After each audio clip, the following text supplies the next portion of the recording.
So February 29th, 2024, my name is Sanjiv and I'm a Principal Product Manager in Microsoft working on platform areas and community topics. Now, today we'll go through, whenever I get the slides moving, there we go. Excellent. Updates on the open source projects and also the projects from Microsoft side. So what has happened in there, what's the latest latest development, for example, in the Microsoft Teams toolkit or in our sample areas. Then we'll do a picture time within the Takeda mode.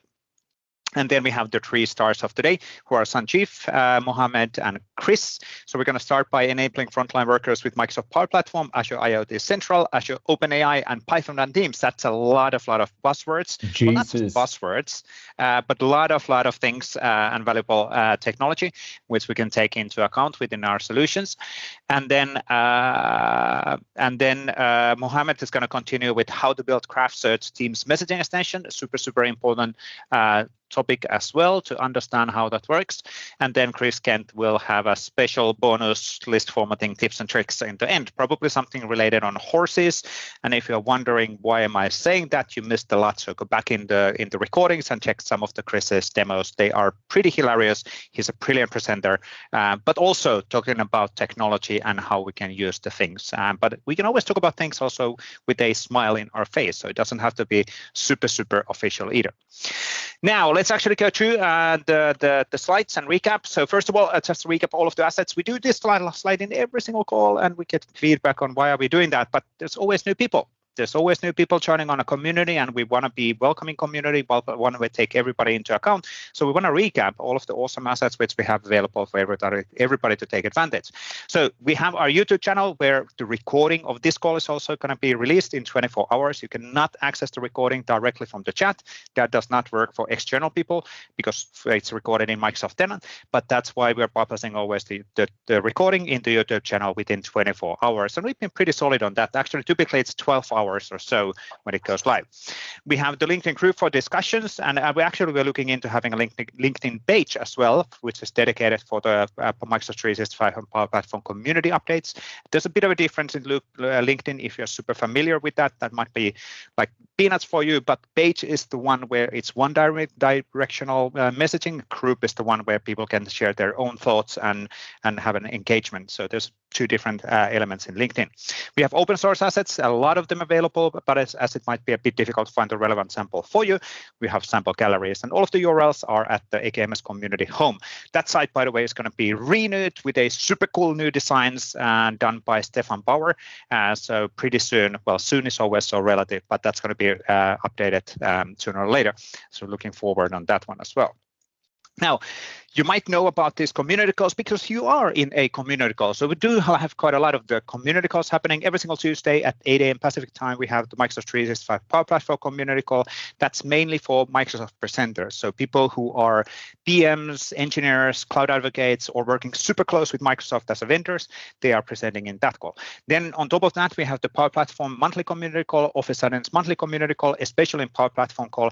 A lot of those demos are community powered because we want to understand not just what Microsoft tells you what we're releasing, but also how did you use what we have been releasing? So telling those real life stories, how you realize that this product is awesome, or this thing doesn't really work as it was mentioned, but if you use it this way, it's valuable. All of that is always super welcome.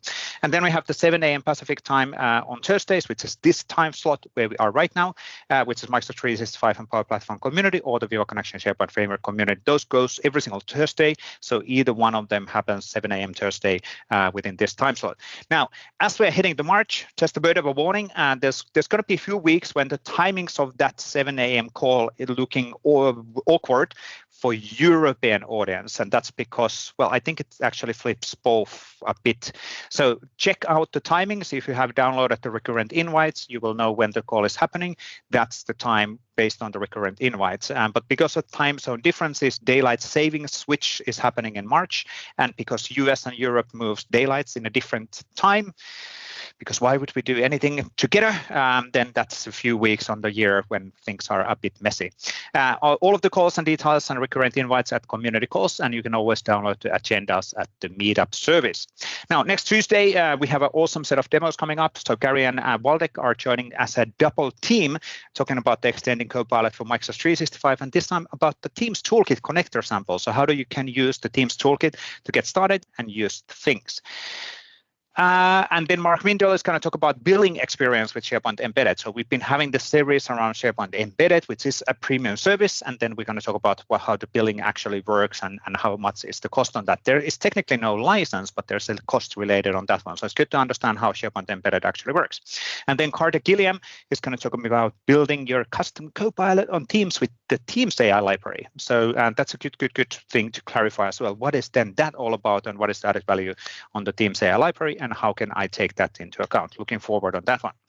Now, as mentioned on the community calls, a lot of these community call demos are powered by our community, and those are typically the best demos out there because it's a real world scenarios. You build something, you've done something for your customer. You don't have to share the solution as an open source thing, but if you can share your learnings, you are evaluating options. You find a new option in Power Apps or in SharePoint Framework, and you're like, oh, this is really cool. Let me create a demo out of this. So getting started demos, all of that stuff always welcome. There's always new people who are looking into how to get started with this technology, and that's really, really cool.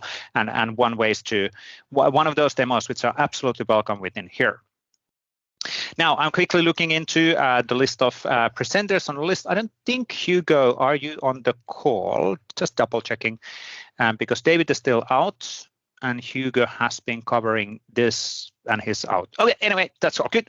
So as we have a lot of the samples and all of the things available to get started in the Microsoft Cloud, and we want you to also succeed to doing those demos in community calls, we do have our Sharing is Caring initiative. This has been on a bit of a break because of the company changes, resource changes, there has been some leaves and all of that stuff, but it's starting up again in March. So with office hours, that's starting pretty soon, and we're looking into volunteers and how to get moving on the other things as well. So having a Power Platform samples contributor session, none of this, as an example, none of these sessions are recorded, but you can join on their hands-on experience, hands-on guidance on how to get started on using GitHub, how to get started on using other things as well. So it's super popular, highly appreciated. Always feedback is really, really awesome. So we're looking into getting started. And then as you learn how to contribute, we have our greatly powered batching program, which we use for showcasing the power of the community. So we're providing people a patch powered by Greatly. The community contributor 2024 patches, the first batch went live, I think, yesterday or day before yesterday. So if you have volunteered, if you contributed and you have gone to the AKMS community recognition form and fill in and volunteer yourself on there, you have been received a link already, or you will get it pretty soon. So those who have not yet received that badge, you will get it within a week or two. We're doing this in the sequences. But the key point here is that we want to recognize you for your contributions for other people within the community, which is super, super important for us as well. Now, let's then go to the project-specific updates. And I think Bert Janssen is here to cover the PnP.NET libraries. Absolutely, Visa. On the PnP side, for the PnP framework library, John Gemco did an update on our export to MD. So if you have a provisioning template, you can kind of get a summary in MD, and he did some improvements there. On the cross-decay side, we had several bug fixes and smaller improvements that happened over the last period. Quickly running through them. Get user effective permissions now works with external accounts. So this enables you to get the high and low value of a permission set for like external accounts. Get comments for some reason started to return only 30 comments on a page. And I think we changed the implementation of the API to only return 30, then say you have the page. So that's now fixed in the library to do the paging under the covers. We had some issues with loading likes, that's fixed, and I think there's a small breaking change. So the team channel tab, when you load tabs from a team channel, the ID, we coded that as GUID, but for some older teams, apparently also an integer value is used, and so now that's fixed, so the value is returned as a string from now. But if you use that, you might have to do a small update in your code base. And that's it. Moving to PowerShell with Gautam. Thank you all. Excellent. Thank you, Bert. On that one, 227,000 tenants in a month. Magical. Now, Gautam, what about PnP PowerShell? Thanks, Vesa. So for those of you who don't know PNP PowerShell, it is a PowerShell library that you can use to interact with various Microsoft 365 services like Entra ID. Yeah, no, not Azure AD, but Entra ID. Again, repeat Entra ID. Put that in your brain now, Entra ID. Anyway, SharePoint, Teams, Power Platform, and so much more. What we added in the new nightly releases is we added support for creating a new Entra ID app and registering and creating a new Entra ID app, and PNP management shell access support for custom Azure environments. So custom Azure environments are those which are used by people who require custom Azure environments. So these are not standard cloud, but these are standard non-commercial cloud environments. So that's where we added support for them. Besides that, we improved the set PNP page command to better handle the page layouts, as well as improved the get PNP unified audit log command to better handle the additional permissions that were required by Microsoft Graph. If in case you run into any issues, feel free to reach out to us on the discussion forum as well as on the issue list. Would absolutely love to hear from you.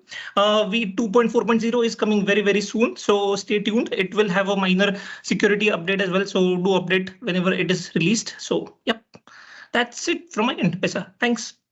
Excellent. Thank you, Gautam, on that one. I was just double checking if I missed it. Oh, that's a nice transition. If I missed it, John is not on the call this time, and it's okay. John, 1, 2, 3. You're not on the call. Okay, cool. Teams is every now and then not super reliable on the speakers or the attendees of the call, because when we have more than 200 people there.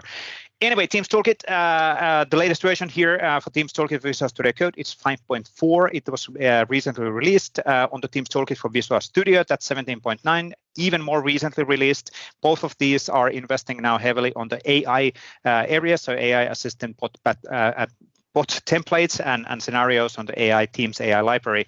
And then Teams Toolkit CLI is the one which you can use for deployment, automation, all of that stuff. Behind the scenes, for example, Teams Toolkit for VS Code is using the Teams Toolkit CLI for the operations. That's how the whole system actually works. Now, the team is always looking for feedback, so please use the chat with me anytime, AKMS/TTK-chat. That's connecting you with John Miller, who is the product manager about the Teams Toolkit, and they're always looking for feedback on what's working, what's not working. So please let those people know if you have any feedback about the Teams Toolkit. Now, on the Microsoft Graph Toolkit, I did saw Seb on the call. I am there. Good morning, Excellent. Good afternoon, good evening, everybody. We are live. MGT v4 has been shipped as of early February. I was on vacation. I was not here to celebrate. Now we can celebrate. We are live.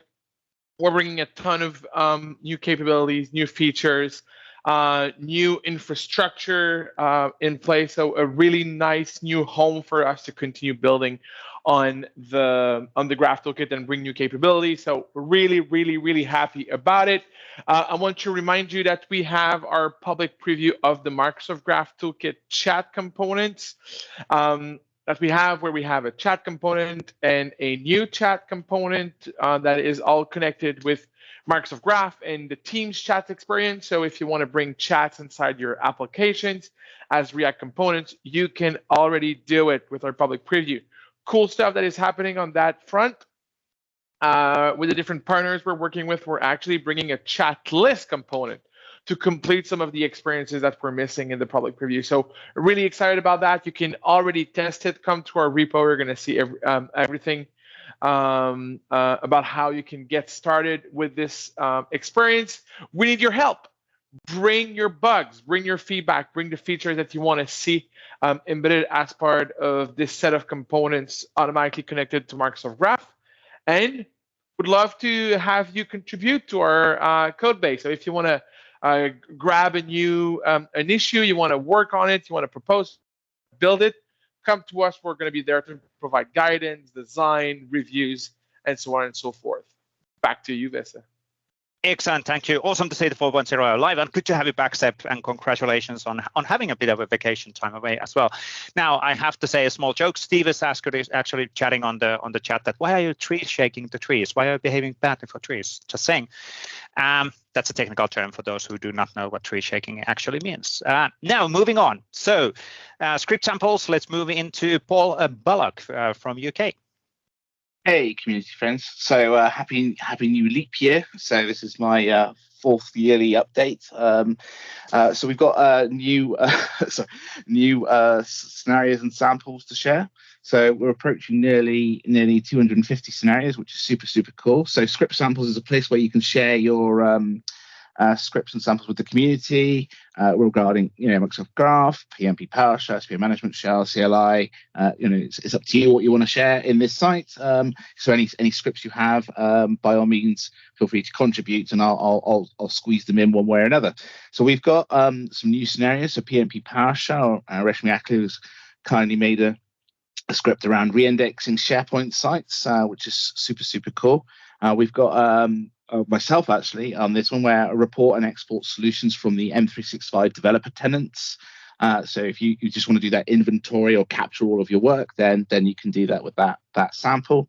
And we've got some updated scenarios. So now CLI support for getting the unified log and SharePoint DLP Exchange and Entra entries by, again, Reshmi Aklu. So that's super cool. And then one small update with PnP PowerShell regarding reindex sites by Michael Svensson. Just to note that script should be used as a last resort, not to put too much load on the service. But yeah, super cool. So I'm super thank you for all of your contributions. You're absolutely awesome. But if you need any help with anything or contributing to the repository, feel free to reach out to me or DM me, and I will assist. And if you do contribute, then you get a lovely badge. Back to you, Professor.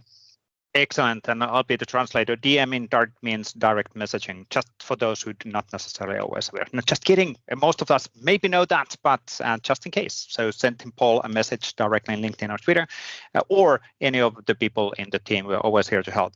Now, quick recap on the samples, what we have. A lot of samples are coming from Microsoft Teams and Copilot and other areas, and SharePoint Framework and whatever Power Platform in our sample gallery. Right now, we don't have explicit new samples from community with this update, but samples are welcome. We're always looking into surfacing your samples within our sample galleries as well, as long as you can submit them in the right repo for others to access, that we're able to surface them in our unified sample gallery, which is really cool. The same applies for Power Platform samples, so Power App SAM templates, Power FX custom functions, PCIs, Power Automate flow templates, all of that is welcome. We're looking into exposing those from one centralized location as well, so making it super easy for people to find all of the really cool stuff that you built. Now, before we go to the actual demos of the stars, sorry, English is hard. Before we go to the actual stars of the day, let's do a group photo, and then we move into the demo section, and people know how this works, and people are enabling clearly videos already. So I'm going to move this one in here. I'm going to open up Camtasia. If I can actually write, we have 50 seats in the room again. That's an interesting halo effect on the top. There we go. Now it looks a bit better. And we are recording the right screen. Let's wait for a while. Not recording yet. It is not pixelated at all. This is looking really good. Oh, and another cat in the top corner. Yes, cats are cool. One more person, and we let's start recording. So let's actually do this. And let's do some hand waving. Everybody, thank you. I'm so taught how this actually works. Let's wave some hands. We'll grab a GIF animation out of this. Excellent. The front row is filling in, and one more few hand waves, and we'll grab a GIF animation out of this. Excellent. Thank you, Steve, on the front row as well. Excellent. Brilliant. That's a good GIF animation to get shared in the social media, in our LinkedIn and in the Twitter channels. So thank you for that. We'll grab that one over there. So follow up on those channels and you will see what we shared. Now I can hear some small echo on the sound. Let me actually double check. Where are all the participants? Anyway, now still some sounds. I'm going to mute everybody just in case. There we go. Now, let's then go to the actual stars of the day. We are not super late on our schedule, a bit late, but it's okay. We'll catch up. And if we go a few minutes long, it's okay. We don't want to cut the demo short, but try to keep the pace on the demo. So we're going to start with Sanjiv, then go to Mohammed, and then Chris Kent with Probable Horror Forces as the last. Sanjiv, I think you're lovely. Happy Friday, everybody. Can you folks hear me? We can hear you fine. Is it really Friday? Maybe yes, indeed, sir. It is Friday, and it's on the other side, literally, on the earth, where I'm in Singapore, and it's actually 11 at night, 11:20 to be precise. So it is hey, Friday night, what do you do? Yoga. So let me actually share my screen with you and kindly let me know if you can see my screen. Yeah, we got the screen. All good. Take it away. Outstanding, sir. So really quickly, who am I? Basically, community here in Singapore called User Delight with Microsoft Technology. So focus on end users, and there are a few from Singapore, believe it or not, actually signing in. So thank you very much, folk. And let me actually head right back. What we're going to do is talk a little bit about frontline workers and then look at the architecture behind the scenes. Okay, so if I go to frontline workers, so I'm going to focus on people on the floor in pharmaceutical plants. So a little bit about them. So if I say search, it goes away and actually gives me who these people are. And my focus here is going to be on manufacturing technicians, basically, right? So I'm just going to say pharma industry here, right? And I'm just going to actually go ahead and save this guy. So I have my complete repository of all these kind of workers. The idea here is, as opposed to somebody in the, let us say, banking industry, the frontline workers are basically sales folk. But if you're looking at the production side of the house, these guys oftentimes put themselves in situations where there are hazardous materials that are actually dealing with, so on and so forth. So the idea is, what can we actually do to be an extension of them in these kind of cases of danger to take them away from harm's way? That's the whole goal, to help frontline workers with the Microsoft stack. So essentially what I'm going to do is to literally start with a process in pharma. This here is what's called as a granulator. Basically, it creates molecules, if you will, of your tablets. And once that is done, it actually compacts the tablet and so on and so forth. So what I'm going to do for this is I'm going to go over to my Teams, and the robot that I am, I'm going to actually turn my camera on. I'm not terribly sure if you folks can actually see my camera here. See my screen, but essentially behind the scenes, there's a little Pi here, Raspberry Pi, that's actually connected to a bunch of temperature sensors. So what I'm literally going to do is to go over to my backend and run this code a little bit. I'm terribly sorry, something's wrong with my VS Code here. So I'm going to actually connect to the Pi. There are a bunch of sensors over here. I'm going to actually start pulling some temperature information in, and I'm going to actually send this information over to Azure IoT Central, right? And lo and behold, the telemetry is going through, and I'm literally going to actually dump one of these temperature sensors in cold water. Unfortunately, I can't. It's 11 o'clock at night. I can't run my whatever here to see the other side, so the temperature actually goes down below. And as the temperature actually goes down, I'm going to pull this information into the app. And in this case, every 10 seconds, what this is going to do is to cycle through and pull the temperature and put it in front of the supervisors. And, I think it's up to 15 seconds, if I'm not mistaken. So every 15 seconds, it actually cycles through a timer and runs a Power Automate, command to get the information from Azure IoT Central. And as you can see, the temperature is actually going down. There's a bit of ice there, so this is going down. So the idea is, as the temperature actually, in this case, in reality, as it actually goes up, it's a alert to the technician who actually may be outside of the shop floor to come back in and actually attend to this. So if I go to my Teams over here, it is basically sending a adaptive card to my team saying, hey, look, there is an issue with the temperature. You better go in and actually take a look.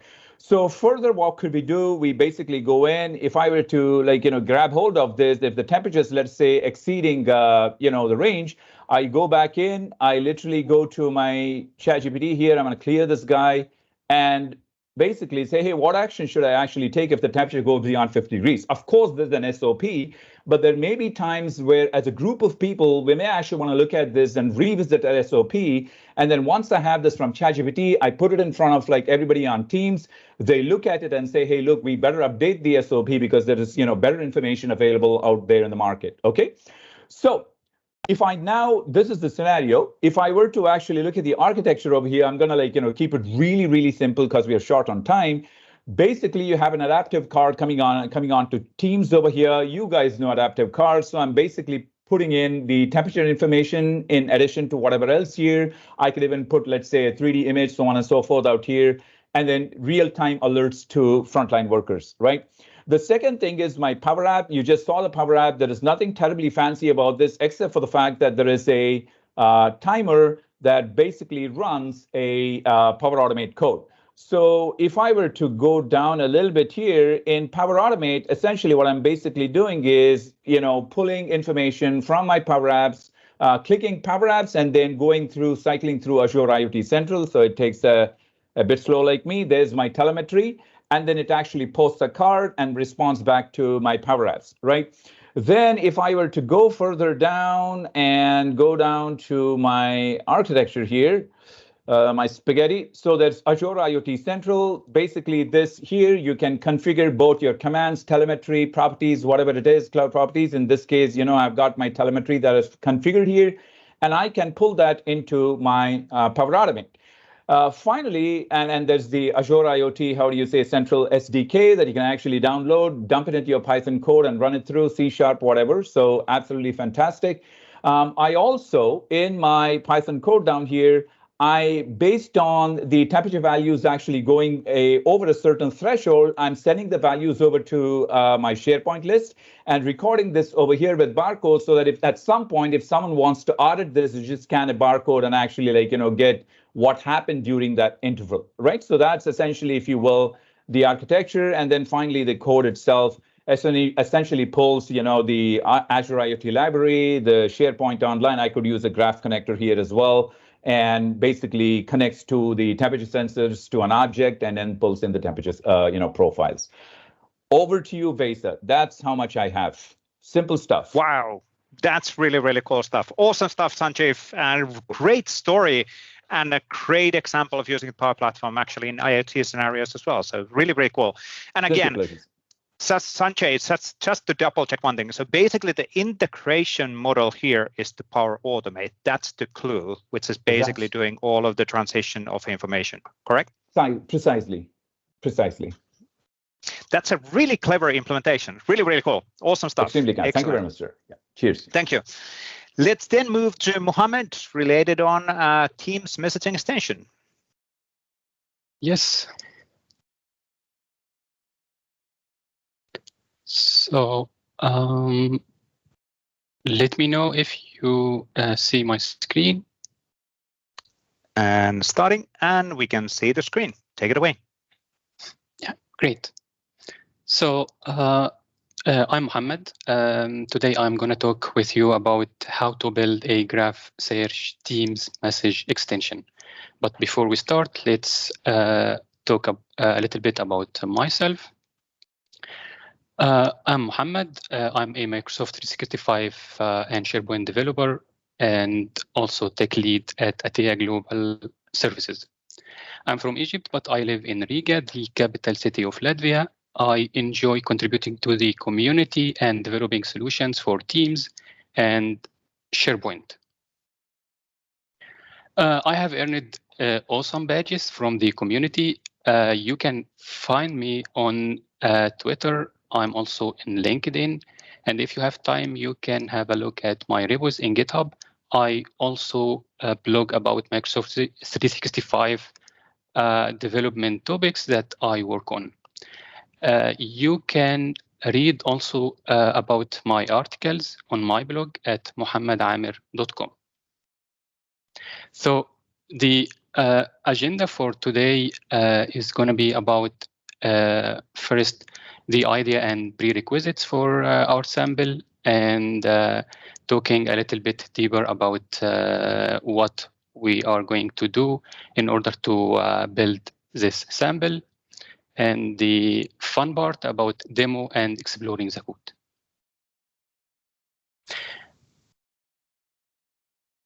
So the idea here is I have built a message extension based on a search-based message extension template from Microsoft Teams Toolkit. It's based on a custom search results template, and it allows the users in Microsoft Teams to search Microsoft 365 data and share results through the compose message area of Microsoft Teams client. You can use the extension not only in Teams, but also in Outlook, on Windows desktop or web browser. There are, of course, some prerequisites for running the sample, Node.js that supports version 16 or 18, a Microsoft 365 account for development, and of course, setting your development environment for extending Teams apps. Also, Teams Toolkit for VS extension or Teams Toolkit CLI if you are familiar with it. So before talking about the main areas of the sample, I have to say thanks to VS Teams Toolkit extension. I did nothing but change some parts of the basic template of message extension custom search results template. And the main areas that you should change to build similar sample or app are first, the message extension search commands, and I'm calling it the message extension look. Well, I call it the message extension look because the list of search commands of the message extension will make the look of the extension. Second, build the message extension Azure infrastructure and required resources by provisioning all required resources for the extension, like bot service, app registration, or granting permission. All can be automated by Teams Toolkit. Then Microsoft extension single sign-on authentication. Then also after that, calling and consuming Microsoft Graph Search API and return results. Consuming this awesome API and how we can customize the search results depending on the selected search command from the extension. After that, sharing results through the compose message area via cards with link to the selected item from the extension. Let's jump into the fun part and deeping dive into demo. So just to save my time, I ran the extension, and here you see 5 commands, and these 5 commands are the commands that I added to the manifest file, and this is how I made the look of the extension. When you will run the extension for the first time, you will be asked to sign in. I already signed in, that's why I don't have this sign in here now. And the way how I organized the search commands here to get results about Microsoft 365 files and also news and list items, messages and events. Let's maybe search for something like graph.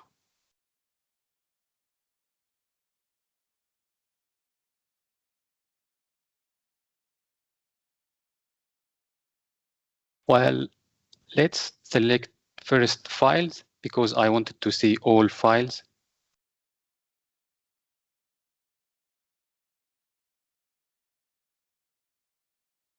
Again, yeah. Now I have one result from Microsoft 365 about graph. What if I want to see results from SharePoint News, for example? Here I have one result talking about this Microsoft Graph Explorer. What if I would like to share this result from my colleague? Just by selecting this result, and I can also check and view this item before sending it to my colleague. Yeah, it's a news post. And let's share it with my colleague so he can also open it from his side. again, opening the extension and searching for maybe something else. Viva. Do we have something? Yeah, we have one result, but what about list items? Yeah, maybe we have. Yeah. So here I'm just narrow down the results to get results from list items. The same here, if I select messages, then I'm calling Graph API to get me all the messages that I received related to this Viva topic. The same for events. I don't know if I have some results related to events or not, but let's see.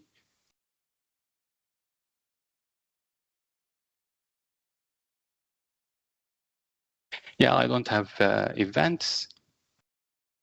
So this is how it works very quickly. Let's jump into the second fun part, which is the code. So the main important part here is the main file search apps.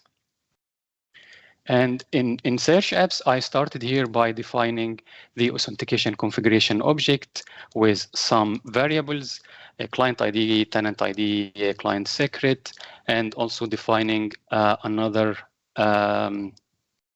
variable to hold the HTML page that will handle the single sign-on.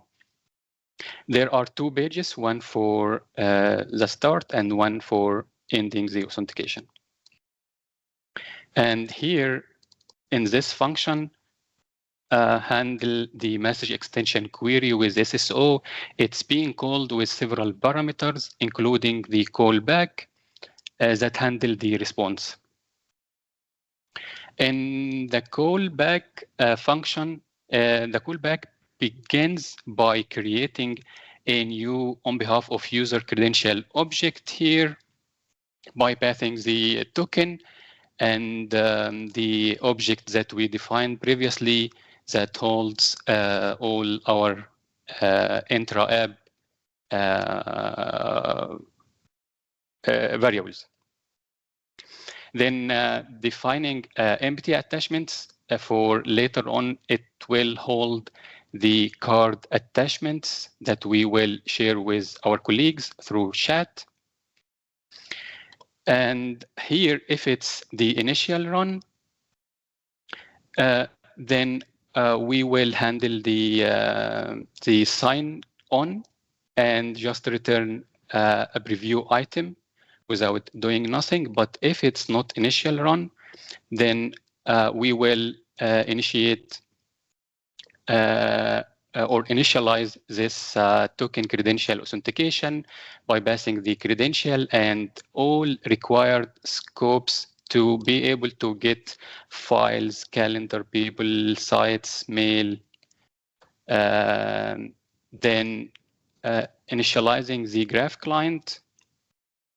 And here, getting the query parameter to that we are going to search for, and here matching the selected command ID with specific entity type to pass it to graph search in order to get specific results, for example, getting news only, or getting files.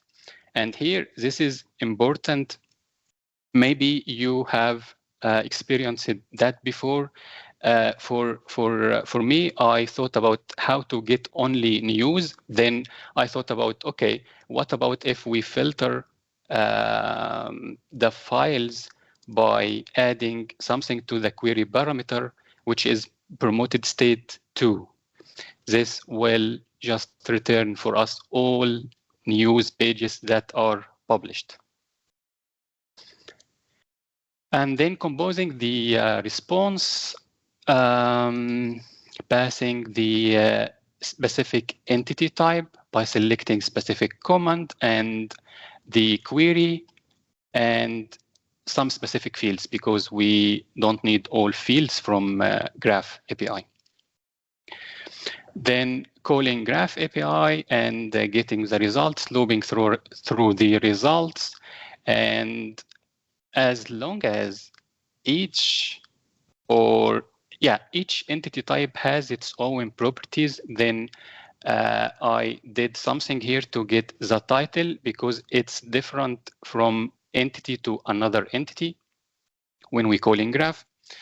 So getting the title text, and here I'm only handling view item button or link for all entities except messages and events. Why? Because messages and events has different URL for the item. So for all entity, not for all entity types, but for most entity types, it has web URL, but messages and events, it doesn't have this web URL. Then passing the thumbnail card to the attachment array that we defined previously. Then one of the important parts of the code is defining, as I mentioned, the look for the extension. So by defining these commands, search files and search news and so on. Other than that, there are also important changes that I did for the Azure Bicep. If you are familiar with Bicep, then you will be able to get the point behind my changes. For here, we have some Azure resources. This is the parameters for the names of Azure resources. We have one Bicep for creating our resources and one for bot registration. If you follow my GitHub repo, you will find all the activities that I have done in order to change the basic template of custom search results to have this sample. And one also important part is handling authentication by these two files. And of course, the main two important files for Teams Toolkit apps, Teams app local and Teams app.yaml. So by that, I think I'm done. And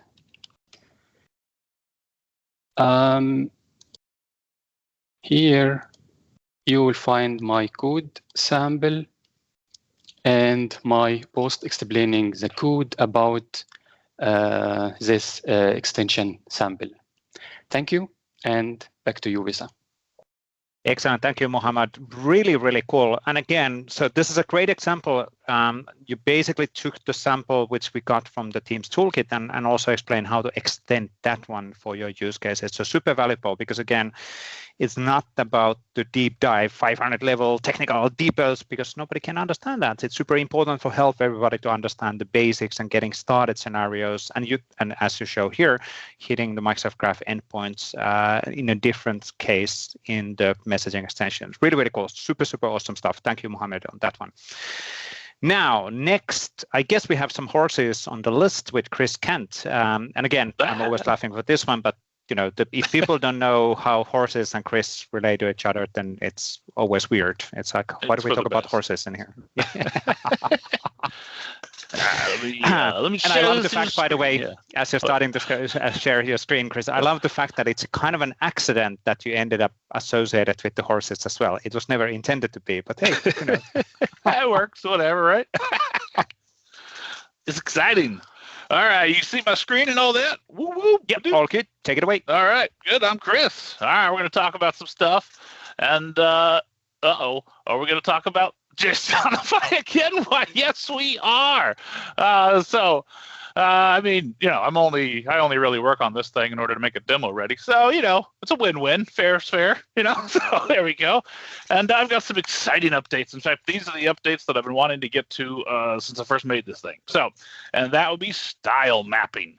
So for those of us that haven't been attending the past couple of calls, the general dev here, JSONify is a VS Code extension. I'm going to show that off here.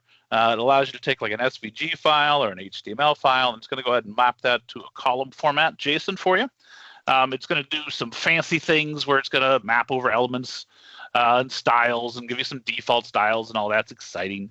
But it's also going to do live updates, which means that as you edit your HTML or SVG file, it's going to update that format. Which allows you to use something called SP Formatter, which I'll take a look at in a minute, to do live updates on your site. And wow, it's exciting.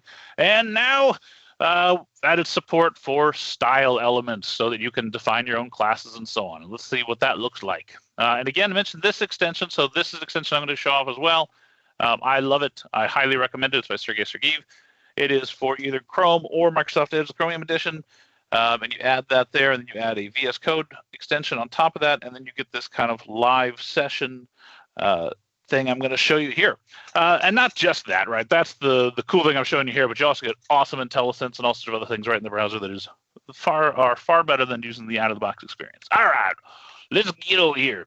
All right, so let's head back to that site we were looking at before, right? So this is, again, we're trying to appeal to the young horses, the next generation, right? So my daughter drew some lovely photos here and put them here. Yes, and they are photos, not drawings.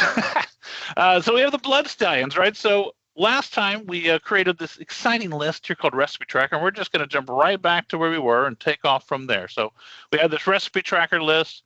And let's go ahead and take a look at what that would look like in VS Code. So let's grab this thing and let's just grab that. There we go. Got my window manager. Perfect. Okay. And then again, if you haven't gotten it yet, the JSONify here, actually, let's make that a little bigger so you can see it, is this extension here. And I'm sure someone will post a link. If I don't, it's the bit.ly/JSONify. And you can check it out. It is free. Wow. All right. Let's go over here and come back to our site. And let's take a look. This is the format we had. Copilot generated this HTML for us, and then we made a format out of it. So let's go ahead and convert that to the format. And then let's open a new session. And let's actually go to up here. And let's go to our recipe. And we're going to column settings. We're going to format this column. And then we're going to enable our extension SP Formatter. Oh, not Postman Interceptor. SP Formatter. And I'm going to enable that. All right. So that should give me this. If I come down here to advanced mode. Right. There we go. So all those little steps, but now I'm connected, right? And again, if you've done this a couple times, it's pretty straightforward. You'll probably have your extension on all by default. I leave it off just so I can turn it on. It's exciting. So remember we generated this. It did that weird thing with the star. Let's go ahead and fix that. All right. So if we do width, right, equals like 30 pixels, right? We can see that. So again, this is showing that idea of we're live updating HTML over here. We're actually updating SVG inside our HTML, which is funny. It's generating the format over here, right? And you can see that it just added that width 30 pixels right there, right? So if we wanted to change that to, 40, we could, or 34 apparently. That's fine. Right, but that was that idea of those live updates and everything's connected. So there we go. Now we're all caught back up to where we were. Woo! All right, I'm going to make this a little smaller so we can see some stuff. And let's write some other stuff so we can see some of the new features. So goodbye. All right, we're just going to kill that. It does not refresh because it's not valid anything yet. But as we're typing, it should fix that all together. So let's go ahead and type in our HTML, right? And we're going to type in a head, even though we're not going to be using it. And we'll type in our body, right? And you can see it's trying to do some stuff over there, right? So if we typed in, let's take Copilot suggestions, right? So that sounds good. Let's see. Oh, it doesn't like something. Let's just restart the format again. I don't know what I did here. Let's convert it to, it doesn't like it. Head. Oh, because I'm writing everything inside a head element. Look at that. That is not proper. Well, that makes sense. All right, so let's try that again. SP format. Perfect. Okay. So now we've got that here, and let's get ourselves a little more real estate so we can see it.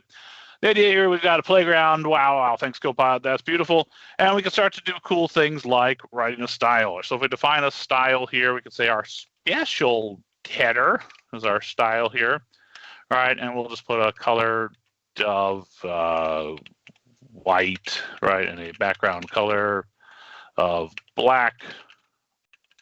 Wow. Exciting. All right, now we didn't apply that anywhere, and we didn't actually put that inside a style element. So let's put that inside a style element, and let's grab that CSS we just defined. Get rid of that. We're going to paste that in there. Boom. All right. And let's format this thing because that is ugly. There we go. Beautiful. Now we haven't actually applied that anywhere, so let's apply it all to our H1 here, and we say this is our class equals the special header. All right, boom. So now our class is automatically applied, and we'll notice there's a few things here that are exciting.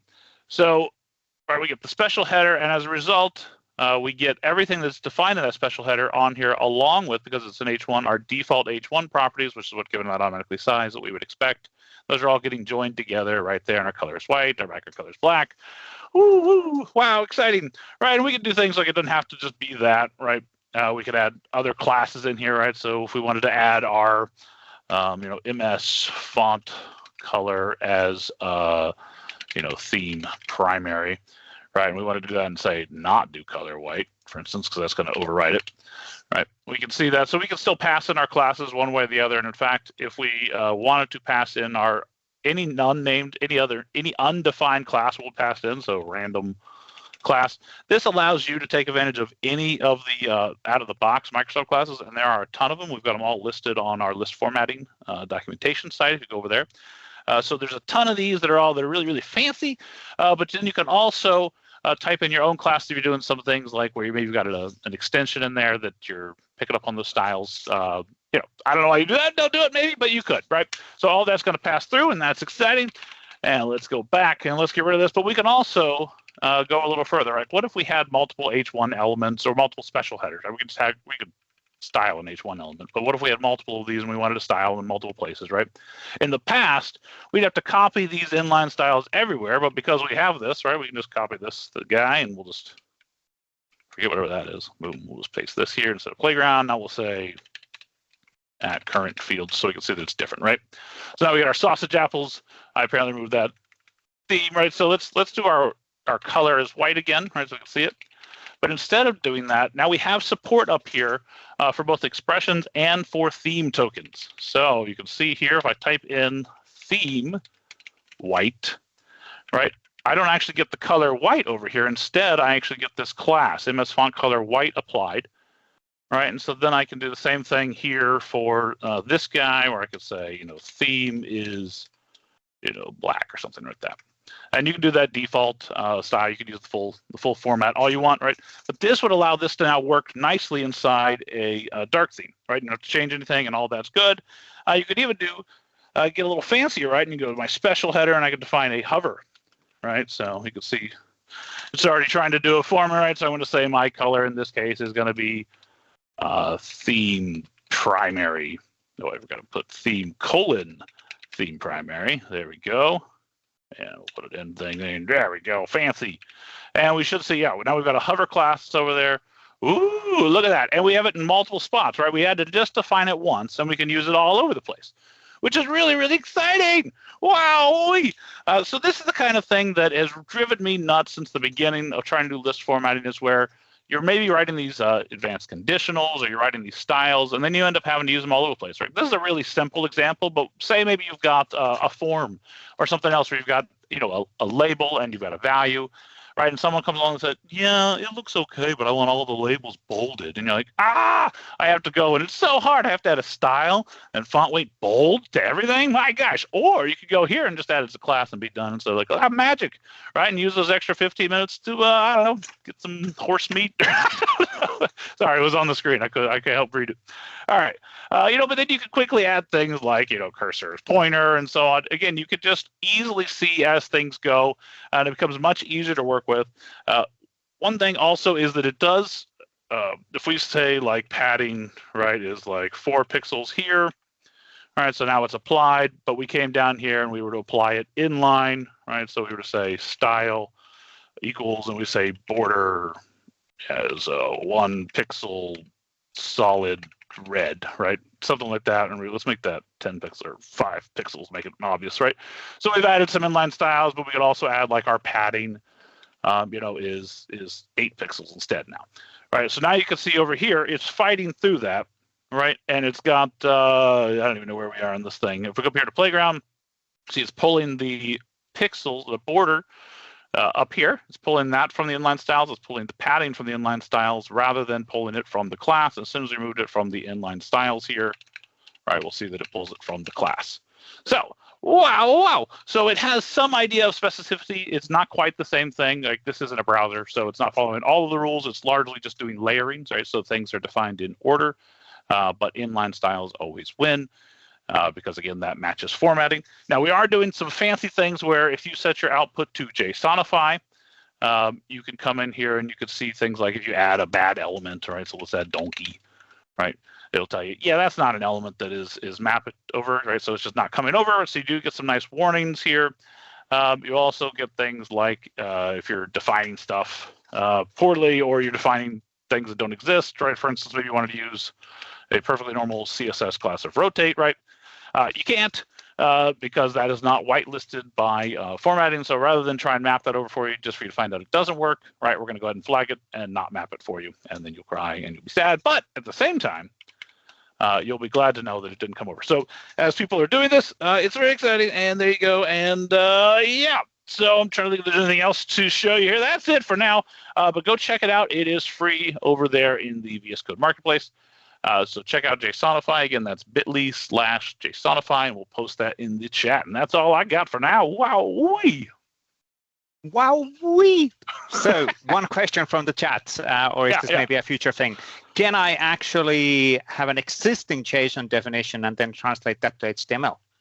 Ooh, no, it's an interesting idea. So no, I don't have that. There's so many cool demos. That's a cool idea. Yeah, well, just schedule me for another demo. Maybe we'll have that one. That works, and it's a deal. It's a deal. So cool. Thank you, Chris. Awesome stuff, and great to see that kind of an open source tooling. And again, I love the fact that we're building with the knowledge of other people within the community. So in this case, Chris is building his extension on top of the SP formatter from Search Archive, and then we have magical things together. So this is how it should be. You know, let's build together, and let's everybody benefit from the work what we do together.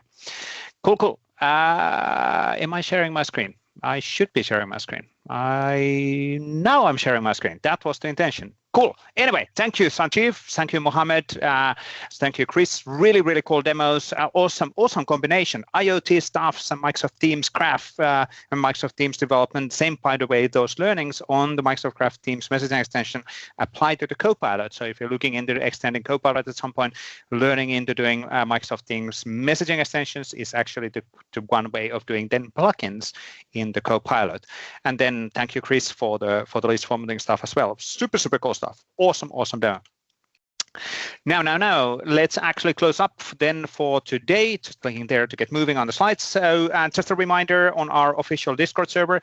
Oh, the slide has not been updated. We have past 1,700 members on this Discord servers, and it's growing really, really fast. So it's awesome to see community once again helping other people within the community like it should be. So finding the similar-minded people in where they are. Like in this case, we just wanted to test out if Discord is a platform where people actually want to be and help other people, and clearly it is. So that's an awesome way of engaging with other people in the community. And you can easily sign up there, AKMS Community Discord. Now, we also are always asking for feedback. This is super important for us to be able to keep on these calls moving. So if you like something what we do or the calls and demos in general, and you want us to keep on doing these things, please let us know. We always need to justify things in Microsoft, so your input is super valuable using this form. So AKMS Community Calls feedback is the form to fill in. But that's it for now. The recording will be available within 24 hours at the Microsoft 365 Power Platform Community YouTube channel. It is a long title for a YouTube channel, but there's a lot of awesome stuff there. And typically it's in roughly, I would say 18 hours is probably typically quite accurate when it goes live. So it's not even 24 hours. You cannot access the recording from the chat. I will add notes on the chat after the call on that one as well. Subscribe on the YouTube channel. You will know exactly when it goes live and you'll get notified. You can follow us on Twitter, X, LinkedIn, all of the different channels, and the next call is happening on March 14 on this series. The next Viva Connection SharePoint Framework call is on March 7, so a week from now at 7 a.m. Pacific time, and 5th of March is the typical Tuesday with Microsoft demos. All of the details at akms/community/demos, and I guess that's it for now. Right on schedule, which is awesome. Thanks everybody for joining. Have a great rest of the week. Brilliant to see you in these calls, and thank you for all of the super valuable input and the valuable feedback what you provide always in the chat. Have a great rest of the week. We'll be in touch. Cheers. Bye-bye.